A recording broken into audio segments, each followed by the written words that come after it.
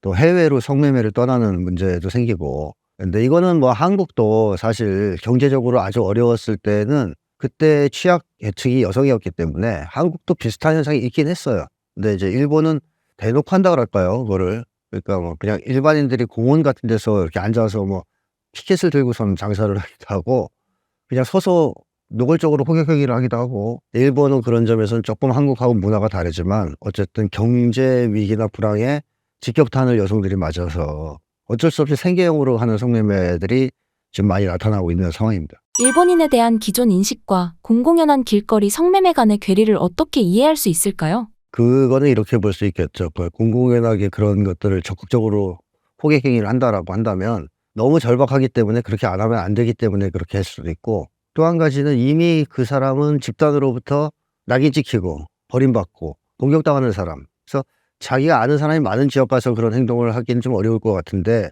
멀리 떨어져서 이미 사회에서 낙오되는 사람이란 말이에요. 그랬을 때 심리가 이판사판 심리가 생기죠. 어차피 뭐 다 망가졌는데 내가 그런 걸 조심스럽게 해야 돼? 이런 것도 있고. 근데 일본인들은 나중에 또 제가 설명을 한번 드릴 기회가 있겠지만 마음이 두 개라고 보통 얘기하거든요. 그래서 겉마음과 속마음, 그래서 다테마에와 혼내 이렇게 얘기를 하는데 평상시에 그 친절하고 소극적이고 뭐 상냥하고 이거 다 다테마입니다. 겉마음이에요. 근데 이 혼내는 어떻게 되는지 아무도 모르는 건데요. 혼내가 그렇게 건강하냐 하면 그건 저는 알 거라고 보는데 이 혼내가 드러나면 그런 거친 공격적 행동, 노골적인 호객 행위 이런 것도 충분히 할 수 있는 겁니다. 그래서 일본 사람들이 대부분 그렇게 친절했지만 과거 한국을 지배했던 제국주의 시절에 일본 군인들, 평범한 보통 남성들이 징집되어 와서 온 건데 엄청 잔인했단 말이에요. 잔인성을 유감없이 드러냈거든요. 그럼 이 사람들이 원래는 그런 사람들이 아니에요. 다테마이를 버리고 혼내가 드러나는 순간 일본인들은 굉장히 잔인하게 행동하거나 또는 과학적인 행동을 하거나 뭐 공격적인 행동을 할 위험이 있습니다. 그래서 일본인들의 속마음은 알 수 없다. 이런 얘기까지 나오는 거죠.